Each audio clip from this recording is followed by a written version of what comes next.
আসসালামু আলাইকুম বন্ধুরা। এই যে দেখুন, মানে সকাল 9টার সময় কুরবানি ঈদের মাঠ ছিল আমাদের ইমামবাড়ি গফরগাঁও, ঐতিহাসিক মাঠ যেটা ঈদগাহ মাঠ ওইখানে। কিন্তু আমরা মাঝপথে সেই উপজেলা কোর্ট ভবনে সেই আটকে গেছি।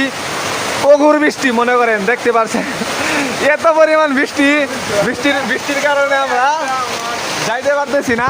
দেখেন সবাই আটকে গেছে, এই যে এইখানে একজন, ওই দোকানে একজন, আর আমরা এই যে এই দোকানে বারান্দায় এই যে আমরা তিনজন আছি।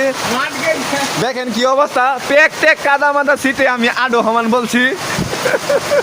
এটাই এই যে এটাই বাস্তব হয়েছে, অটোমোটোটা ছুটছে।